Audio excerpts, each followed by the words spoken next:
On the chilly morning of December 21st, 1970, Elvis Presley and two bodyguards walk up to the northwest gate of the White House.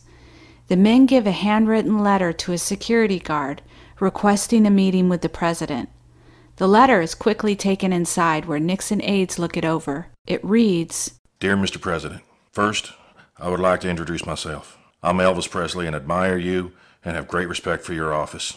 The drug culture, the hippie elements, the SDS, Black Panthers, etc.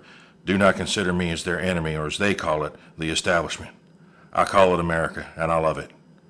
Sir, I can and will be of any service that I can to help the country out. So I wish not to be given a title or an appointed position. I can and will do more good if I were made a federal agent at large, and I will help out by doing it my way through my communications with people of all ages. First and foremost, I'm an entertainer, but all I need is the federal credentials. I will be here for as long as it takes to get the credentials of a federal agent.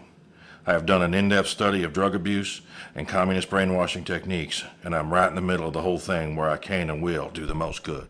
I am glad to help just so long as it is kept very private. I would love to meet you just to say hello if you're not too busy. Respectfully, Elvis Presley. Elvis's letter is delivered to the desk of Bud Krogh, the head of the White House's anti-drug initiatives. Bud invites Elvis back to his office, and after talking with him about the fight against drugs, he finds that the king is sincere in wanting to help.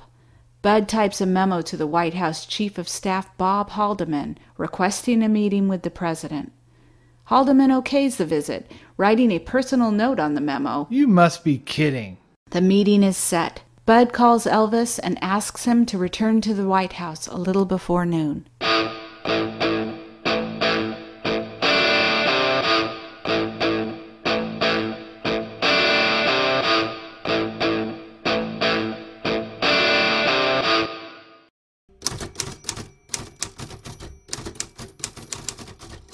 In his office, Bud Krogh types out a list of talking points for the president.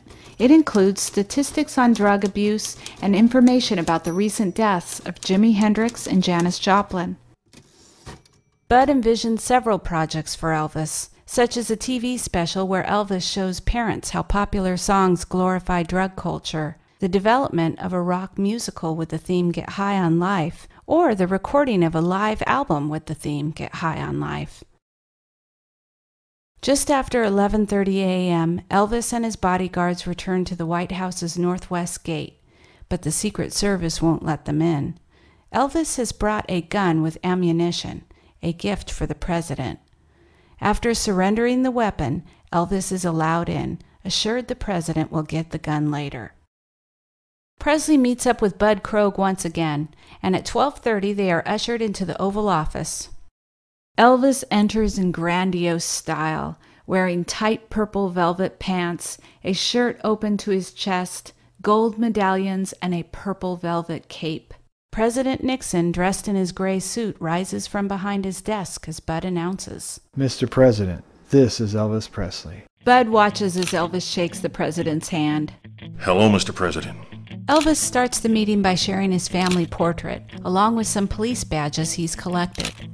Priscilla, Lisa Marie, my badges.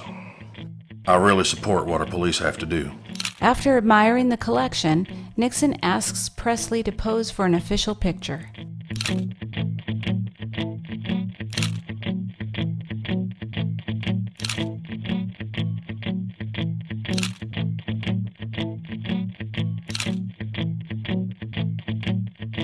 After the photos, Elvis pulls up his sleeve and shows Nixon his cufflinks. The president is duly impressed and listens as Elvis shares his experiences performing in Las Vegas and his opinion of the Beatles. The Beatles, I think, are kind of anti-American. Then he adds, I've been studying communist brainwashing for 10 years now, and the drug culture, too.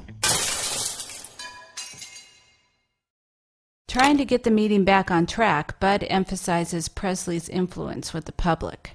I do my thing just by singing, Mr. President. I don't make any speeches on stage. I just try to reach them in my own way. I can go right into a group of hippies and young people and be accepted. This can be real helpful. Nixon nods. But just be sure you don't lose your credibility. Elvis blurts out, Mr. President, can you get me a badge from the Narcotics Bureau? Nixon turns to Krogh and asks him if that's possible. Bud replies that it's the president's decision. See that he gets one. Elvis, overcome with emotion, bear hugs the president. Thank you very much, sir. This means a lot to me. Elvis asks Nixon if his bodyguards can say hello. Then Sonny West and Jerry Schilling are invited in. Oh, I see. Yes, I see. A few hours later, Elvis gets his coveted badge from the BNDD, a predecessor of the DEA. Though Elvis had wanted to keep his White House visit a secret, on January 27, 1972, the Washington Post's Jack Anderson publishes a column unveiling the Oval Office visit. This is the first the public hears of the now infamous meeting, but certainly not the last. The same can't be said of Elvis's anti-drug work.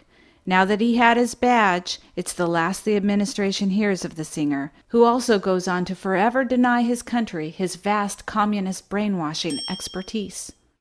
Though their meeting lasted less than an hour, the glory of this odd event lives on, as the photo of the King of Rock and Roll and the President of the United States shaking hands goes on to become the most requested item from the National Archives, beating out even the U.S. Constitution and the Bill of Rights. This is when Elvis met Nixon, and that's history.